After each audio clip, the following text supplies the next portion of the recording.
The morning sun cast long shadows across the cobblestone courtyard of Kensington Palace.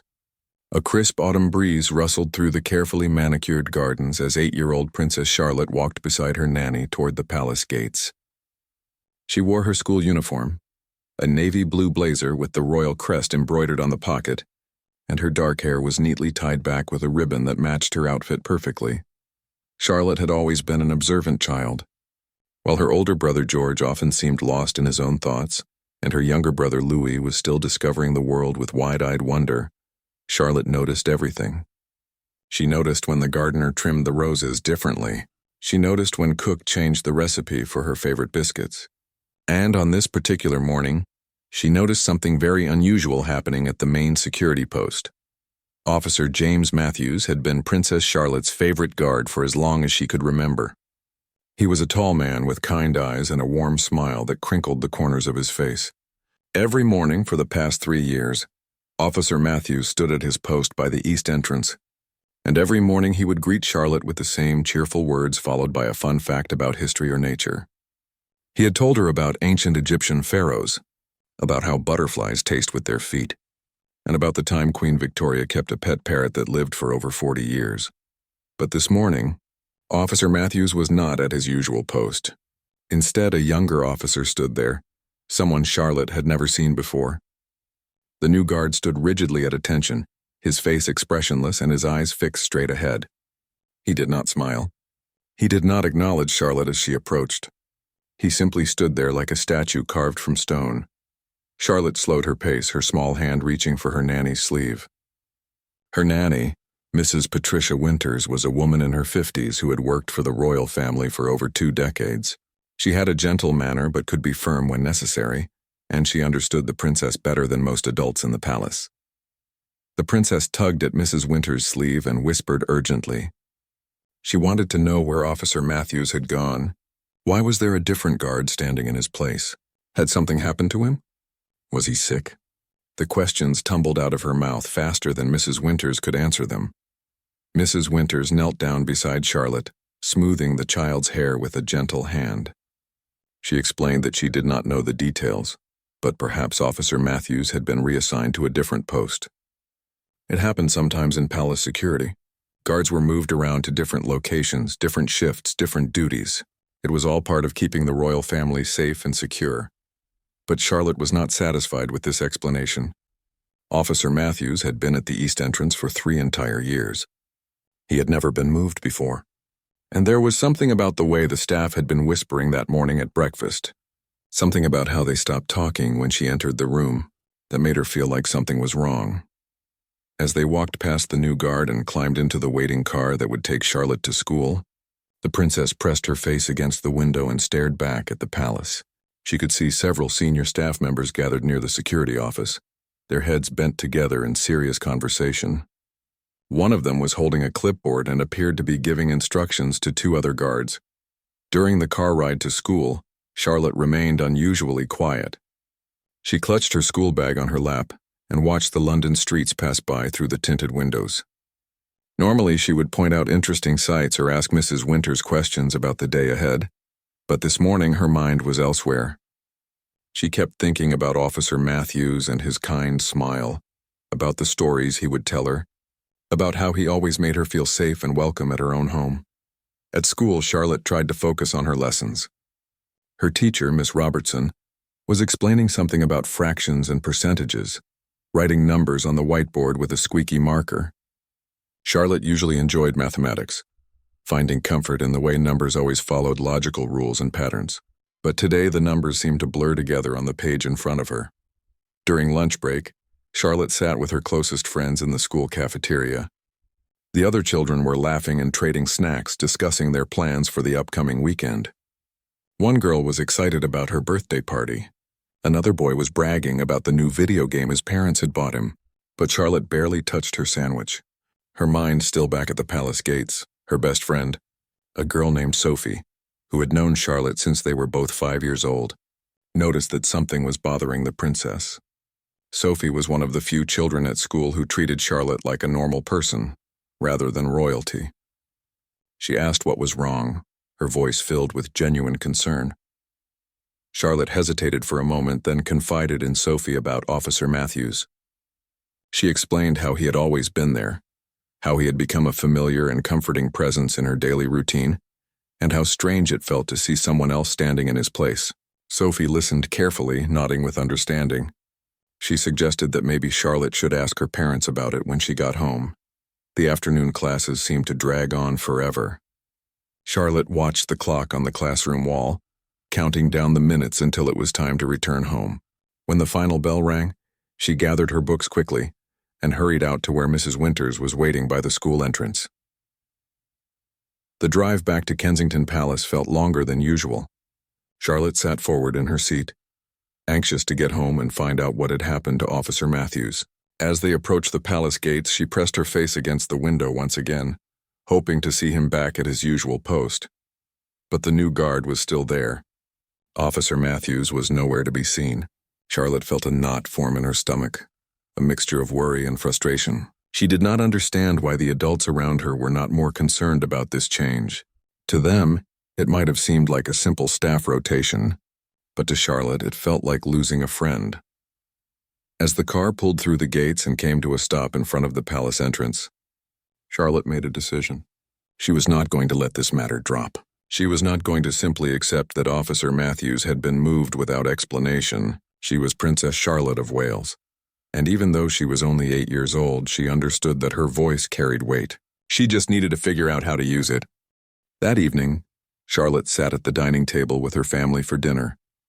The dining room was elegant but not overly formal, with cream-colored walls adorned with portraits of previous generations of royals. Crystal chandeliers hung from the ceiling, casting a warm glow over the mahogany table where the family gathered each evening when their schedules allowed. Prince William sat at the head of the table, still dressed in his work clothes from the day's royal engagements. Catherine, Princess of Wales, sat across from him, looking tired but content after a long day of her own duties. Prince George was discussing something about a cricket match at his school, his voice animated with excitement. Little Prince Louis was more interested in playing with his vegetables than eating them, arranging peas into patterns on his plate. Charlotte picked at her food, moving it around with her fork but barely eating. She wanted to bring up the subject of Officer Matthews, but she was not sure how to start the conversation. Royal children were taught from a young age to be polite and patient, to wait for the appropriate moment to speak, and to never interrupt adults. But the question was burning inside her, demanding to be asked.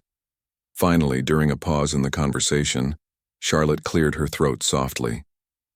She looked at her father and asked about Officer Matthews in a voice that was quiet but steady. She wanted to know why he was no longer at the east entrance. She wanted to know if he was all right. She wanted to know if he would be coming back.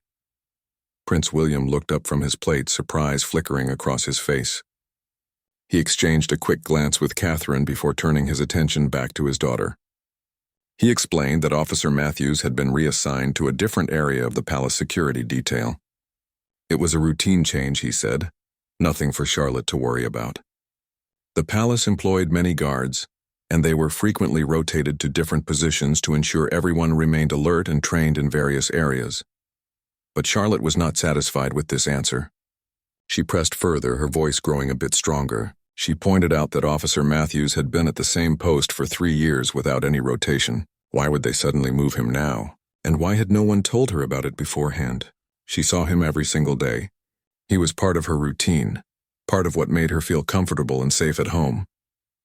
Catherine reached across the table and gently took Charlotte's hand. She spoke in her characteristic calm and understanding tone, acknowledging that it must be difficult for Charlotte to see such a sudden change. She explained that sometimes decisions were made by the palace staff and security team that the family was not always consulted about. These decisions were made with everyone's best interests in mind, particularly when it came to security matters. Charlotte pulled her hand back, her frustration beginning to show. She was normally a composed child, careful to maintain the dignified behavior expected of a young royal. But this situation was different. This was personal. She insisted that she wanted to know the real reason why Officer Matthews had been moved. She could tell that there was something her parents were not telling her. something that the adults were keeping from her because they thought she was too young to understand. The dining room fell silent. Even Louis stopped playing with his peas and looked up, sensing the tension in the air. George glanced between his sister and his parents, uncertain about what was happening. Charlotte rarely challenged their parents like this. She was usually the peacemaker in the family, the one who smoothed over disagreements and helped everyone get along. Prince William set down his fork and looked at his daughter with a mixture of pride and concern. He could see the determination in her eyes, the same determination that he had seen in his own mother's eyes in old photographs and videos. Charlotte had inherited more than just her grandmother's name. She had inherited her spirit, her compassion, and her unwillingness to accept injustice without question. He took a deep breath and decided to tell Charlotte a bit more of the truth, though he chose his words carefully. He explained that there had been some concerns raised by the palace security coordinator about Officer Matthews. The concerns were not about his ability to do his job or his dedication to protecting the royal family. Everyone agreed that Officer Matthews was an excellent guard who had served them well for many years. The concerns, William continued, were about boundaries.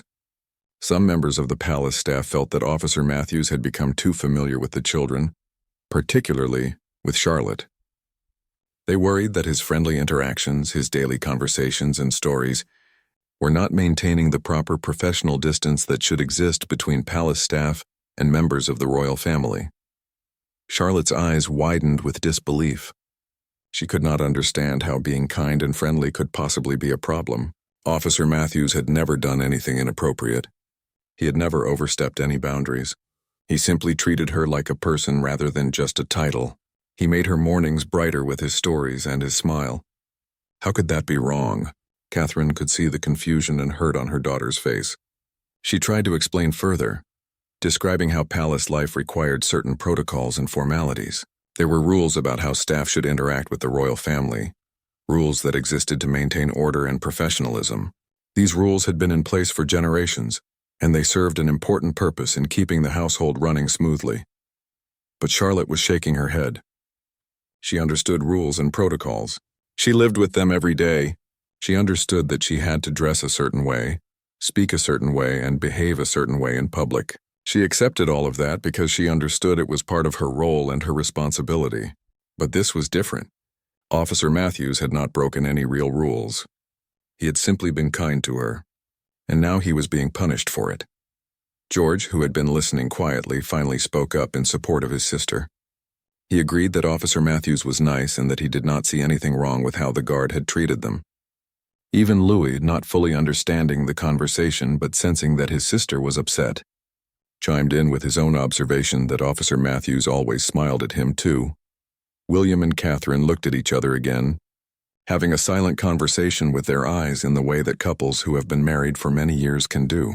They both realized that this situation was more complicated than they had initially thought. It was not just about palace protocol or security procedures. It was about their children's feelings, about fairness, and about the kind of environment they wanted to create for their family. William told Charlotte that he would look into the matter more carefully. He promised that he would speak with the head of security and find out exactly what had happened and why the decision had been made. He could not promise that Officer Matthews would be returned to his original post, but he could promise that her concerns would be taken seriously. Charlotte nodded slowly, appreciating that her father was at least willing to investigate, but she could see in his eyes that he was not sure he could change anything. The palace machinery was large and complex, with many different people making decisions for many different reasons. Even princes and princesses did not always have the power to change things when they wanted to. After dinner, Charlotte went to her room feeling heavy-hearted. She changed into her pajamas and sat by her window, looking out over the palace grounds. She could see the lights of London in the distance, thousands of people living their lives, going about their business, most of them never thinking about what it was like to live inside palace walls. She wondered if Officer Matthews was somewhere out there, perhaps going home to his own family, perhaps wondering why he had been suddenly moved from a post he had held for 3 years. The next morning arrived cold and gray, with heavy clouds hanging low over London. Charlotte woke earlier than usual, and dressed herself without waiting for help. She had spent much of the night thinking about what she could do, about how she could make the adults understand that what they had done to Officer Matthews was not right. As she made her way downstairs for breakfast, Charlotte noticed more of the palace staff than usual moving through the corridors. Housekeepers were polishing silver in the hallway.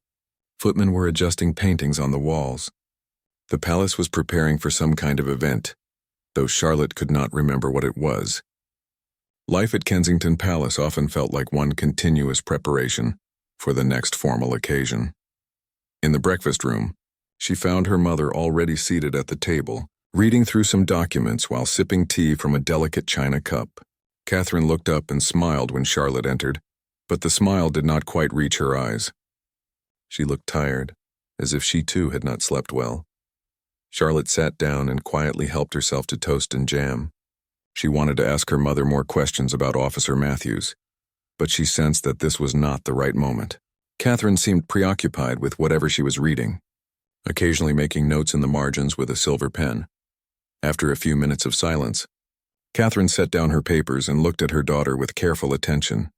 She told Charlotte that she had been thinking about their conversation from the previous evening. She wanted Charlotte to understand that the adults in the palace were not trying to be unkind or unfair. They were trying to maintain certain standards and traditions that had existed for a very long time. Charlotte listened politely, but inside she felt a growing frustration. She understood traditions and standards, but she also understood that traditions could be wrong sometimes. History was full of traditions that people had eventually recognized as unfair or outdated. Her own great-great-grandmother, Queen Elizabeth II, had changed many royal traditions during her long reign. So why could this tradition not be changed too? Catherine could see the thoughts playing across her daughter's face. Charlotte had always been an expressive child, unable to hide what she was feeling even when she tried. The princess explained to her daughter that palace staff had to maintain professional boundaries for their own protection as well. If they became too personally involved with the royal family, it could make their jobs more difficult. It could create complications if they ever needed to be reassigned or if there was ever a security situation that required them to prioritize duty over personal feelings. This explanation made some sense to Charlotte, but it still felt incomplete. Officer Matthews had managed to be both professional and kind for 3 years without any problems. Why was it suddenly an issue now? What had changed? Who had decided that his behavior was inappropriate? And what exactly had prompted this decision? Before Charlotte could ask these questions, George and Louis burst into the breakfast room, their energy immediately filling the quiet space. George was complaining about having to wear his formal clothes for some event later that day. Louis was more interested in demanding pancakes instead of the cereal that had been set out for him. The moment for deeper conversation with her mother had passed. At school that day, Charlotte found it even harder to concentrate than she had the previous day. Her mind kept drifting back to Officer Matthews, wondering what he was doing, whether he knew that she had asked about him, whether he thought she had forgotten about him already. During art class, when she was supposed to be painting a landscape, she found herself drawing the palace gates instead, with a tall figure standing guard beside them. Her art teacher, Mrs. Chen, noticed the drawing and commented on it. She asked Charlotte if this was someone special. Charlotte hesitated, then explained that it was one of the palace guards who had been moved to a different post. Mrs. Chen looked at the drawing more carefully, noting the details Charlotte had included, the care she had taken to capture the guard's kind expression. Mrs. Chen told Charlotte that it was clear this person meant something to her. She suggested that sometimes when adults make decisions that affect children, they do not fully understand the impact those decisions have. Adults often see things from a very different perspective, focusing on rules and responsibilities while forgetting about feelings and relationships. This observation struck Charlotte deeply. It was exactly what she had been feeling but had not been able to put into words. The adults at the palace were so focused on protocols and procedures that they had not stopped to consider how their decision would affect her. They had not thought to ask her opinion or to explain things to her before making the change. They had simply decided what they thought was best and implemented it without consultation. During lunch, Charlotte talked to Sophie again about the situation. Sophie listened carefully, then suggested something that Charlotte had not considered. Maybe Charlotte could write a letter, not just to her parents but to the head of palace security. Maybe if the person who made the decision heard directly from Charlotte about why Officer Matthews was important to her, they would reconsider. Charlotte thought about this suggestion throughout the afternoon. Writing letters was something she knew how to do well. She had been taught proper letter-writing etiquette from a young age, learning how to address different people with appropriate titles and formality. She had written thank-you notes to people who sent her gifts, letters to charities her mother supported, and even a letter to her great-grandmother before she passed away. But this would be different. This would not be a polite thank-you note or a formal greeting. This would be a letter where she needed to explain her feelings clearly and persuade someone to change their mind. It would require careful thought and honest emotion. When Charlotte returned home that afternoon, she went straight to her room and pulled out her desk. She had her own personalized stationery, cream-colored paper with her monogram embossed at the top in gold. She selected a fountain pen from the small collection she had been given over the years, one that wrote smoothly in dark blue ink. For a long time, she sat at her desk staring at the blank page. How should she begin? What should she say? She wanted to be respectful and polite, but she also wanted to be honest and direct. She needed to make the security coordinator understand that Officer Matthews had done nothing wrong, that his kindness had been a positive thing. Not a problem. Charlotte began writing, crossing out words, starting over, trying different approaches. She wrote about how Officer Matthews had made her feel safe and welcome at the palace gates. She wrote about the stories he told her and the interesting facts he shared. She wrote about how he treated her with respect while also treating her like a normal child. She wrote about how his presence had become a comforting constant in her daily routine. But as she wrote, Charlotte realized something important. This was not just about Officer Matthews. It was about something bigger. It was about the kind of place Kensington Palace was. The kind of environment her parents wanted to create for their family. Her parents often talked about wanting to give their children as normal an upbringing as possible, despite their royal status. They wanted their children to understand kindness, empathy, and genuine human connection.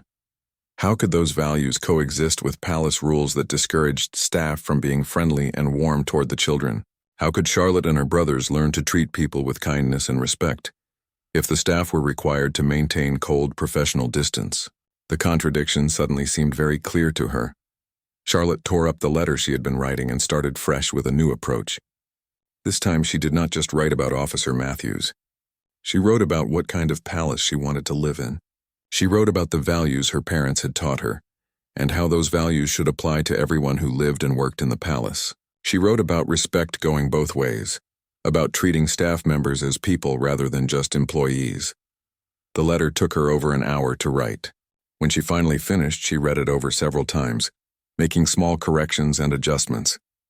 It was not perfect, but it was honest and clear. It expressed what she felt and what she believed. Now she just needed the courage to send it. Charlotte folded the letter carefully and placed it in an envelope. She addressed it to Commander Richard Ashford, head of palace security. She knew his name because she had heard her father mention it during phone conversations about security arrangements. She added her own return address and seal, then set the envelope on her desk where she could see it. But sending the letter was more complicated than simply placing it in the mail. Palace correspondence did not work the way normal mail did. Letters going out from members of the royal family were reviewed by private secretaries and staff members. There were protocols about what could be sent, how it should be worded, and who should see it first. Charlotte knew that if she gave the letter to her private secretary, it would likely be read by several people before it ever reached Commander Ashford, if it reached him at all. She needed to find another way. That evening, Charlotte did not mention the letter to anyone at dinner. The family discussed other things, ordinary things that had happened during their day. William talked about a meeting he had attended about environmental conservation. Catherine mentioned an upcoming visit to a children's hospital. George complained about too much homework. Louis knocked over his water glass and caused a minor commotion while staff rushed to clean it up. After dinner, Charlotte asked if she could take a walk in the palace gardens. It was not an unusual request. She often liked to spend time outside before bed, especially on clear evenings. Catherine agreed, asking Mrs. Winters to accompany her, but Charlotte politely requested to go alone, saying she wanted some time to think. Her mother studied her face for a moment, then nodded, understanding that her daughter sometimes needed solitude. The gardens at Kensington Palace were extensive and beautiful, with winding paths, carefully maintained flower beds. and ancient trees that had stood for centuries. Charlotte walked slowly along one of the paths, the letter tucked safely in her jacket pocket. She was not really looking at the gardens. She was looking for someone specific. Palace guards rotated through various posts throughout the grounds. Charlotte knew that if she walked around long enough, she might encounter Officer Matthews at one of his new assignments. She was not exactly sure what she would say to him if she found him, but she felt that she needed to see him, to let him know that she had not forgotten about him, and that she was trying to help. As she walked past the rose garden, Charlotte spotted a familiar tall figure standing near the south entrance. Her heart jumped with recognition. It was Officer Matthews, though he was now posted at a location much farther from the main residence, a spot that the family rarely passed.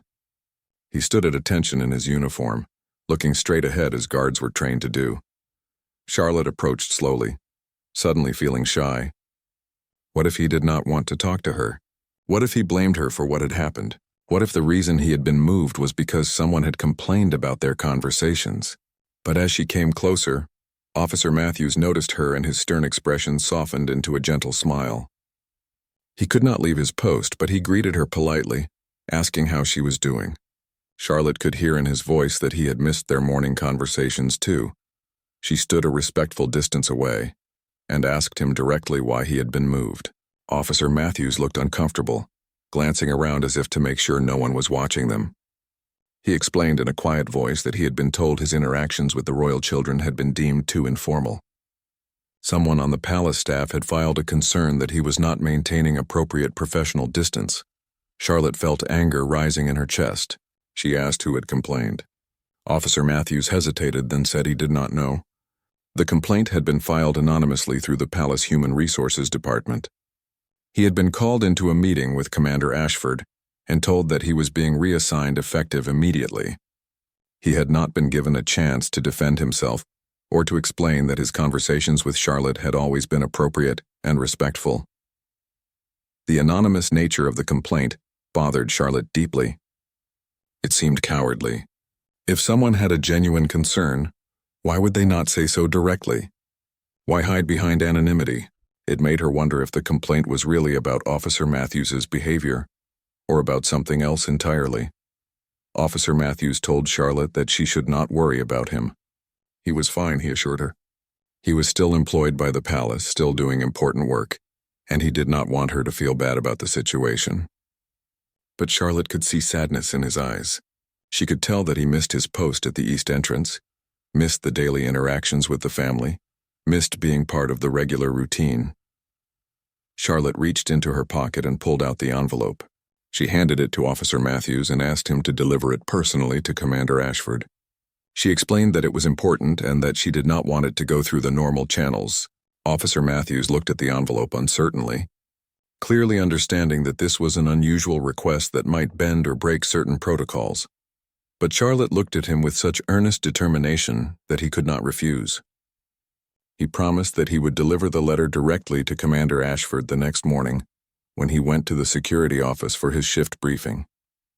He tucked the envelope carefully into his uniform pocket, treating it with the same care he would give any important security document. Charlotte thanked him and said goodnight, then made her way back toward the main residence.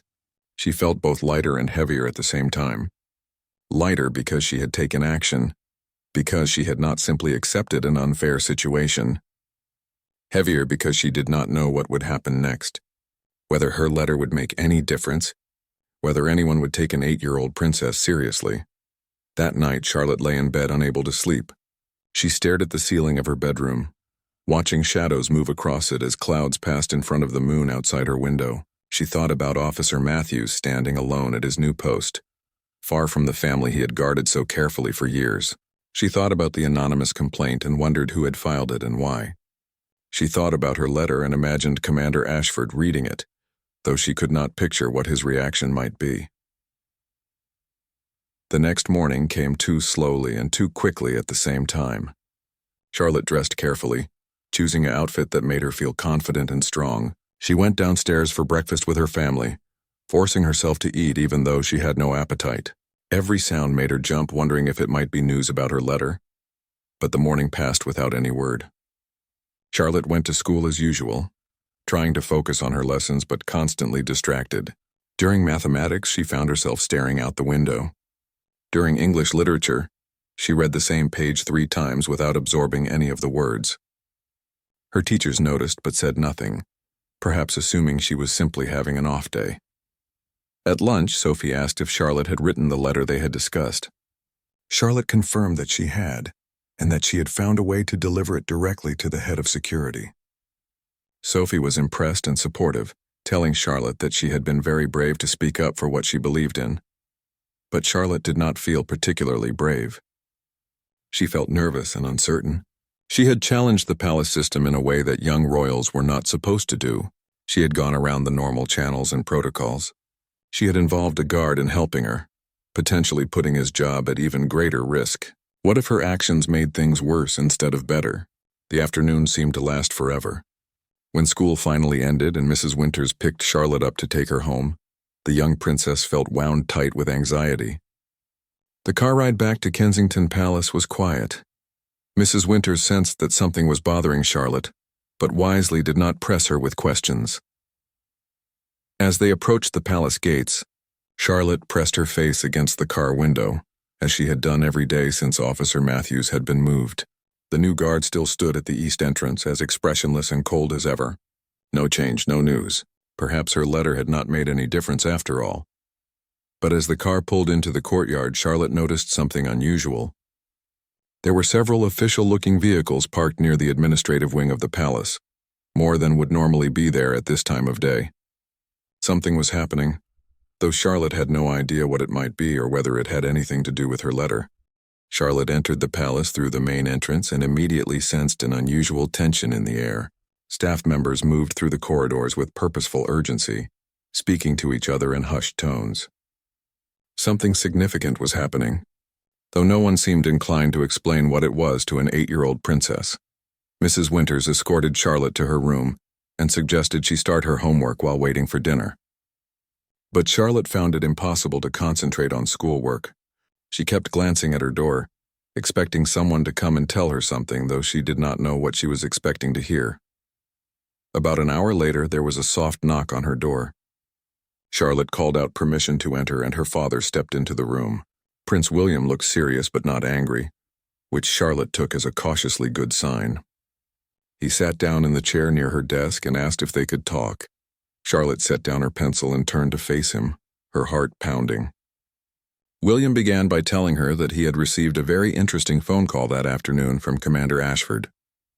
The security chief had been quite surprised to receive a personal letter from Princess Charlotte, delivered directly to him by one of his own guards rather than through the proper administrative channels. Charlotte felt her face flush with heat. She had known she was bending the rules, but hearing her father describe it made her realize how serious a breach of protocol it had been. She prepared herself for a lecture about following proper procedures and respecting the chain of command. But William was not angry. Instead, he looked at his daughter with something that resembled pride mixed with concern. He told Charlotte that Commander Ashford had read her letter very carefully more than once. The letter had raised questions that the commander had not previously considered. It had made him think about the situation from a perspective he had not taken into account. William explained that after receiving Charlotte's letter, Commander Ashford had conducted a thorough review of Officer Matthews' personnel file. He had interviewed several staff members who worked near the east entrance. He had even spoken with other guards who had served on rotation with Officer Matthews over the past 3 years. What he discovered was illuminating.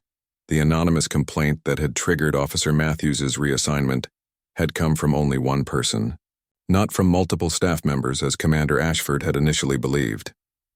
This single complainant was a relatively new member of the palace staff, who had very traditional views about how guards should interact with the royal family.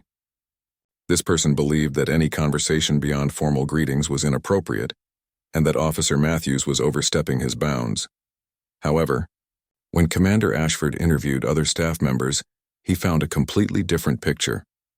Everyone else who had observed Officer Matthews' interactions with the royal children described them as appropriate, respectful, and even exemplary.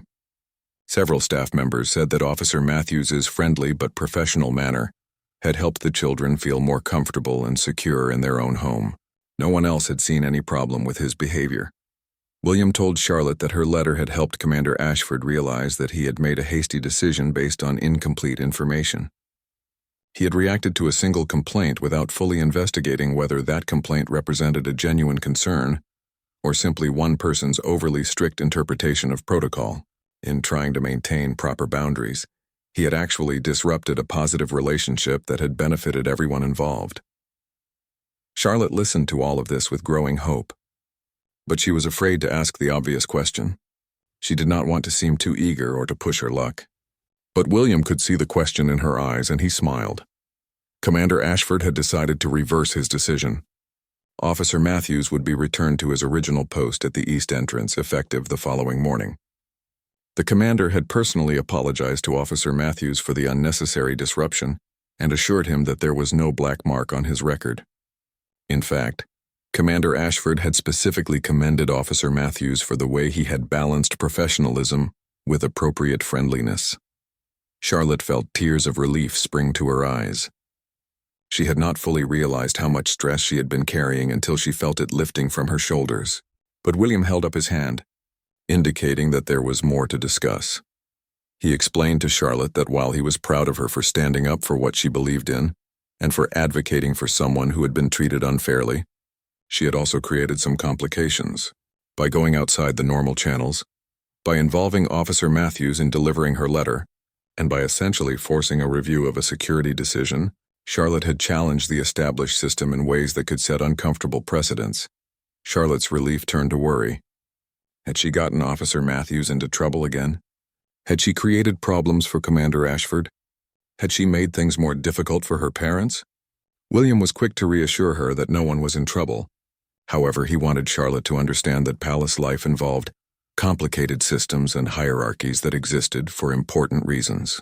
When members of the royal family bypassed those systems even for good reasons, it could create confusion and undermine the authority of the people who were supposed to manage those systems. He explained that in the future, if Charlotte had concerns about palace staff or security matters, she should bring them first to him or to her mother. They could then work through the proper channels to address those concerns. Going directly to staff members or security personnel could put those individuals in difficult positions, forcing them to choose between following protocol and responding to a royal request.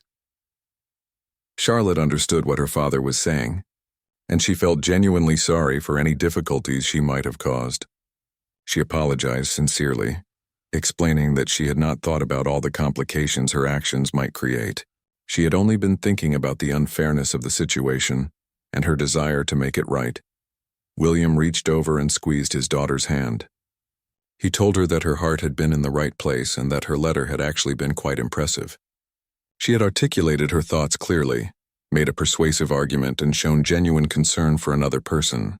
Those were all qualities that would serve her well throughout her life, especially in her future role as a working royal. But he also wanted her to learn from this experience. Being a member of the royal family meant having influence and power, even as a child. That influence could be used for good, as Charlotte had done, but it also came with responsibility. She needed to think carefully about the consequences of her actions, about who might be affected by her decisions, and about the proper ways to exercise her influence. Charlotte nodded solemnly, absorbing this lesson. She asked her father if Officer Matthews knew yet that he would be returning to his original post. William confirmed that Commander Ashford had already informed him. In fact, Officer Matthews had been deeply touched by Charlotte's letter and her efforts on his behalf. He had asked Commander Ashford to convey his gratitude to the princess. That night at dinner, the atmosphere was much lighter than it had been in recent days. Charlotte felt as though a weight had been lifted from the entire family. Even George and Louis, who had not fully understood all the details of what had been happening, seemed to sense the shift in mood. Catherine smiled at Charlotte across the table, a knowing smile that conveyed both approval and a gentle reminder that they would need to talk more about proper protocols in the future. After dinner, Charlotte sat at her desk and wrote another letter. This one was to Officer Matthews. She thanked him for his kindness over the past 3 years and apologized for any trouble her actions might have caused him. She told him how much his daily stories and facts had meant to her, and how glad she was that he would be returning to his usual post. This letter she gave to her mother to send through proper channels. Catherine read it, made one small suggestion about the wording of a particular sentence, and then promised to ensure it reached Officer Matthews promptly. She also took the opportunity to talk with Charlotte about the importance of thinking through the full implications of her actions before taking them. Catherine explained that Charlotte's instincts had been good in this situation. She had recognized an injustice and felt compelled to address it. But as she grew older and her royal duties increased, she would face many situations where the right course of action was not so clear. She would need to learn to balance her personal feelings with official responsibilities, her desire to help individuals with her obligations to the institution, her impulse to act quickly with the need to consider long-term consequences. Charlotte listened carefully to her mother's words. She was beginning to understand that being a princess was much more complicated than wearing pretty dresses and attending formal events. It involved navigating complex social systems, understanding power dynamics, and learning when to use her influence and when to hold back. It was a lot of responsibility for an 8-year-old child, but Charlotte felt ready to learn. Before bed, Charlotte returned to her window and looked out over the palace grounds one more time. The lights of the security post glowed in the darkness like. The following morning arrived with brilliant sunshine that seemed to match Charlotte's elevated mood. She woke early, dressed quickly, and practically bounced down the stairs to breakfast. Her brothers noticed her energy immediately. George asked what she was so happy about, and even little Louis commented that his sister was smiling more than usual. Charlotte simply told them that it was going to be a good day. She did not elaborate, wanting to see Officer Matthews back at his post with her own eyes before celebrating too openly. There was still a small part of her that worried something might go wrong, that some other complication might arise to prevent his return. After breakfast, Charlotte and Mrs. Winters prepared to leave for school as they did every morning. As they walked through the palace corridors toward the east entrance, Charlotte found herself walking faster than usual. Mrs. Winters noticed and had to ask her to slow down, reminding her that a princess should move with dignity and grace, not rush through the hallways like an excited child. But Charlotte could barely contain herself. When they finally rounded the corner that led to the east entrance, she saw him immediately. Officer Matthews stood at his familiar post, tall and dignified in his uniform, looking exactly as he had 3 weeks ago before this whole situation had begun. When he saw Charlotte approaching, his face broke into the warm smile she had missed so much. He greeted her formally, as protocol required, addressing her by her proper title. But there was something extra in his greeting, a warmth and gratitude that went beyond the usual courteous words. Charlotte responded just as formally, but her eyes shone with happiness that no amount of royal training could conceal. Then Officer Matthews did something he had never done before. After his formal greeting, he added a personal thank you.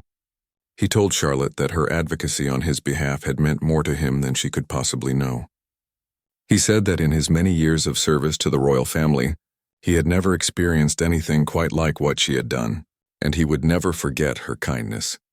Mrs. Winters stood nearby observing this interaction with interest. She had worked for the royal family long enough to recognize that something significant had happened here. Though she did not know all the details, she could see that the relationship between this young princess and this guard had deepened somehow, that they had gone through something together that had changed them both. Officer Matthews then transitioned smoothly back to his usual routine. He had a new fact to share with Charlotte, something he had been saving for when he returned to his post. He told her about a species of butterfly that could migrate thousands of miles across oceans, somehow finding its way to the exact same trees their ancestors had visited generations before. Even though individual butterflies only lived for a few weeks, Charlotte listened with genuine interest, appreciating not just the information, but the familiar rhythm of their morning conversation. This was what she had been fighting for. Not just the presence of a particular guard at a particular post, but the preservation of a small moment of normalcy and human connection in the highly structured world of palace life. As Charlotte got into the car that would take her to school, she waved goodbye to Officer Matthews. He nodded respectfully in return, maintaining the proper formality that his position required. But Charlotte could see satisfaction in his posture, a sense that things had been set right, that justice had prevailed even in the small details of palace life. During the drive to school, Mrs. Winters spoke to Charlotte in a tone that was both gentle and serious. She told Charlotte that what she had done took courage, and that standing up for people who had been treated unfairly was one of the most important qualities a person could possess, especially someone in Charlotte's position. But she also echoed what Charlotte's parents had said about the importance of working within proper channels and understanding the complexities of palace systems. At school, Charlotte immediately sought out Sophie to share the good news. Her friend was thrilled to hear that the letter had worked and that Officer Matthews had been returned to his post.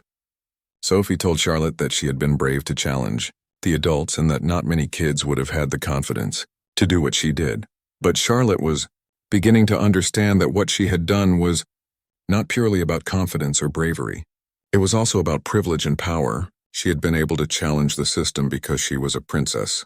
Her letter had been taken seriously because of who she was, not because of what she had written. A letter from anyone else, even one equally well-written and persuasive, might have been ignored or dismissed. This realization made Charlotte feel both grateful and uncomfortable. She was glad that her position had allowed her to help Officer Matthews, but she also recognized that most people did not have that same ability to effect change. Most employees who were unfairly treated could not simply write a letter and expect the decision to be reversed. They did not have direct access to the people who made important decisions. They could not bypass normal channels without serious consequences. During her classes that day, Charlotte found herself thinking about these issues more deeply than she ever had before. She thought about the many people who worked at Kensington Palace, the housekeepers and gardeners, the cooks and maintenance staff, the drivers and assistants. Each of them had their own lives, their own concerns, their own situations that might sometimes be unfair or difficult. But most of them did not have a princess who would notice their struggles or advocate on their behalf. This thought troubled Charlotte. She realized that she could not possibly help everyone or solve every problem in the palace, but perhaps she could pay more attention to the people around her. Perhaps she could learn their names, understand their roles, and treat them with the kind of respect and recognition that every person deserved. Small gestures of kindness and awareness might not change major injustices, but they could make daily life more pleasant for the people who worked so hard to maintain the palace and care for her family. In the afternoon, Charlotte's teacher, Miss Robertson, led a class discussion about leadership and responsibility. She asked the students to think about people they admired and why they admired them. Several students mentioned athletes or celebrities. One boy mentioned his grandfather who had served in the military. Another girl mentioned a scientist who had discovered a new medical treatment. When Miss Robertson asked Charlotte who she admired, the princess thought for a long moment. She could have mentioned members of her own family, historical figures, or famous people her parents had met. But instead she found herself talking about Officer Matthews. She explained, without giving too many details, about a person she knew who had been treated unfairly, but who had handled the situation with dignity and grace. She said she admired people who continued to do their jobs well and treat others kindly even when they themselves were not being treated fairly. Miss Robertson was impressed by this answer. She used it as a launching point to discuss the importance of maintaining one's integrity and character, even in difficult circumstances. The conversation evolved into a broader discussion about fairness, justice, and the responsibility that people in positions of power have to look out for those with less power. Charlotte participated actively in this discussion, contributing thoughts and questions that surprised Miss Robertson with their depth and maturity. The teacher made a mental note that this particular princess was developing into someone who thought seriously about issues of justice and responsibility. She wondered what kind of royal Princess Charlotte would become when she grew older, what causes she might champion, what changes she might help bring about in the royal institution, and in British society more broadly. After school, when Charlotte returned to Kensington Palace, she again passed Officer Matthews at his post. Their interaction was brief and proper, but Charlotte noticed something different in the way other staff members were looking at both her and the guard. Word had apparently spread through the palace about what had happened, about the princess who had challenged a security decision and succeeded in having it reversed. Some staff members looked at Charlotte with increased respect, perhaps seeing her as someone who cared about fairness and was willing to use her position to help others. But Charlotte also noticed a few who looked at her with something else, perhaps wariness or concern. She realized that her actions, while successful in this case, had also sent a message that she was not afraid to challenge authority or question decisions. This reputation could be useful, but it could also make people more cautious around her, less willing to be open or informal in their interactions with her. That evening, Charlotte's parents hosted a small dinner for a few close friends and advisors. Charlotte and her brothers were allowed to attend for the first part of the meal before being excused to do their homework and prepare for bed. During dinner, Charlotte overheard parts of the adult conversation that seemed to be about her situation with Officer Matthews, though no one mentioned it directly in front of the children. One of the guests, a woman who worked as a consultant for various charities, made a comment about the importance of young royals learning early how to use their influence responsibly. Another guest, a man who had served in various governments. On Officer Matthews's last day at the east entrance, Charlotte presented him with a framed photograph. It showed the east entrance of Kensington Palace in early morning light, taken by the palace photographer. On the back, Charlotte had written a personal message thanking him for his years of service and wishing him well in his new role. It was a simple gift, but it represented genuine appreciation and respect. A new guard took over Officer Matthews's position at the east entrance. His name was Officer David Chen, and he was younger than Officer Matthews but equally professional. Charlotte approached this new relationship with the wisdom she had gained from her previous experience. She was friendly but appropriate, curious but respectful of boundaries. She did not try to recreate what she had with Officer Matthews, but instead allowed this new relationship to develop naturally on its own terms. Officer Chen turned out to have his own unique qualities. He was interested in astronomy and would sometimes point out which planets were visible in the early morning sky. He taught Charlotte about constellations and told her stories from different cultures about how people had interpreted the stars. It was different from Officer Matthews' approach, but it was equally enriching in its own way. Charlotte realized that this was another important lesson. People were not interchangeable. When Officer Matthews left his post, she had not lost something that could never be replaced. Instead, she had gained an opportunity to learn from someone new, with different knowledge and perspectives. Change could be growth rather than loss if she approached it with openness and curiosity. Over time, Charlotte began to understand her experience with Officer Matthews in a broader context. It had not just been about one guard and one reassignment. It had been about learning to use her voice and her position responsibly. It had been about understanding that systems needed to be questioned sometimes, but also that change should be pursued thoughtfully. It had been about recognizing that small acts of fairness and kindness could have rippling effects beyond what was immediately visible. As she grew older, Charlotte would face many more situations where she needed to decide whether and how to intervene on behalf of others. She would learn to navigate increasingly complex political and social issues. She would make mistakes and experience failures alongside her successes. But the foundation had been laid during those weeks, when she was 8 years old and decided that a kind guard deserved to be treated fairly. The story of Princess Charlotte and Officer Matthews became something of a quiet legend within palace walls. Staff members would occasionally reference it when discussing how the palace had evolved over the years. New employees would hear about the young princess who had challenged a security decision and helped create fairer policies for everyone. It became a symbol of a more modern, more humane approach to royal household management. But for Charlotte herself, the experience remained deeply personal. She did not think of it as a legend or a symbol. She thought of it as the time she learned that she could make a difference, that her voice mattered, and that standing up for what was right was worth the risk of getting things wrong. These lessons would shape the kind of princess she would become, and eventually the kind of working royal she would be as an adult. Years later, when Charlotte was preparing for her first solo royal engagement as a teenager, her mother reminded her of the Officer Matthews situation. Catherine told her daughter that the same principles applied to her public work. She should pay attention to people who might be overlooked. She should question systems that seemed unfair. She should use her platform thoughtfully to advocate for positive change.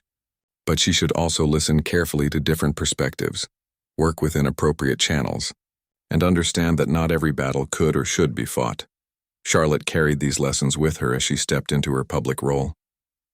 She became known for her genuine interest in the people she met during royal engagements, for her thoughtful questions about how organizations functioned, and for her willingness to highlight issues that others might overlook.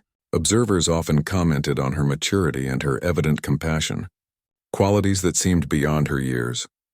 What they did not know was that these qualities had been developing since she was 8 years old, since the morning when she noticed a familiar guard was missing from his post and decided that she could not simply accept the situation without question. That single decision to speak up had set her on a path of learning how to use her position and her voice for good.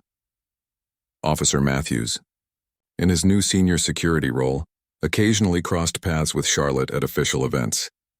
They would exchange polite greetings, and sometimes Charlotte would ask him about his work or his family.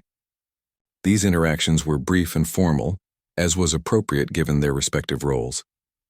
But there was always a moment of recognition between them, an unspoken acknowledgement of what they had been through together and what it had meant to both of them.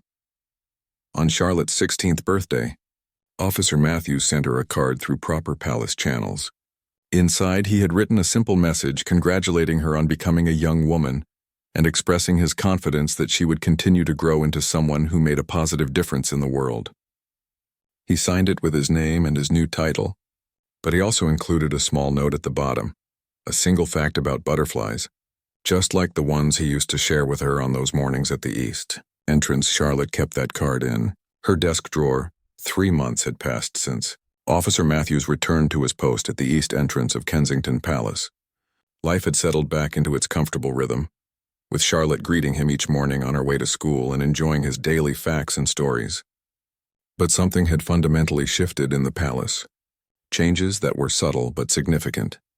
Commander Ashford had indeed implemented new guidelines for staff interactions with the royal children, just as Prince William and Catherine had discussed.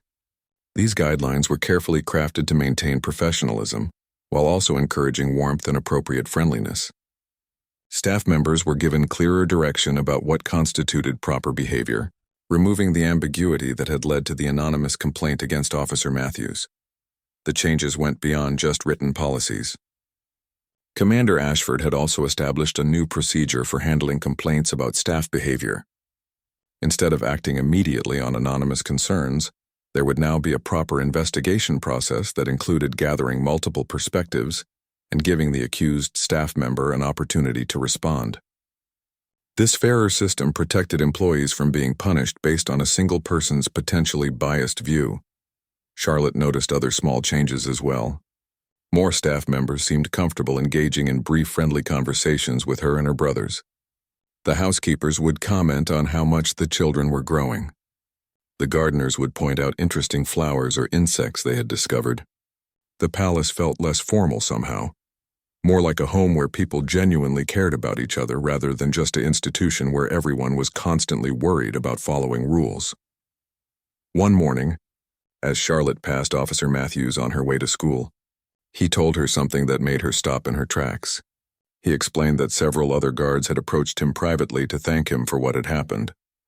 Apparently, many of them had been uncomfortable with the overly rigid interpretation of protocol that the anonymous complainant had been trying to enforce, but they had not felt empowered to speak up about it. Charlotte's advocacy and the subsequent policy changes had given them permission to be more human in their interactions with the royal family. This revelation affected Charlotte deeply. She had thought her actions had helped one person, Officer Matthews himself. She had not realized that the impact would extend to many other palace employees who had been similarly constrained by unclear expectations and fear of complaints. Her small act of standing up for what was right had created ripples that reached far beyond what she had intended. At school, Charlotte had been thinking more about issues of fairness and justice. In her history class, they were studying different social movements and how ordinary people had worked together to create change. She was learning about suffragettes who had fought for women's right to vote, about civil rights leaders who had challenged racial discrimination, about activists who had improved working conditions and child labor laws. These stories inspired Charlotte but also humbled her. The people she was learning about had faced serious opposition, had made tremendous sacrifices, and had worked for years or decades to achieve their goals. What Charlotte had done was relatively minor in comparison. She had written one letter about one unfair personnel decision. She had not faced any real risk or hardship. The positive outcome had come quickly and easily, largely because of her privileged position. Miss Robertson, her teacher, seemed to sense what Charlotte was thinking. During one class discussion, she made a point that resonated deeply with the young princess. She explained that not all acts of standing up for justice needed to be dramatic or involve great sacrifice. Sometimes the most important thing was simply noticing when something was wrong and having the courage to say so. Change often started with small actions by ordinary,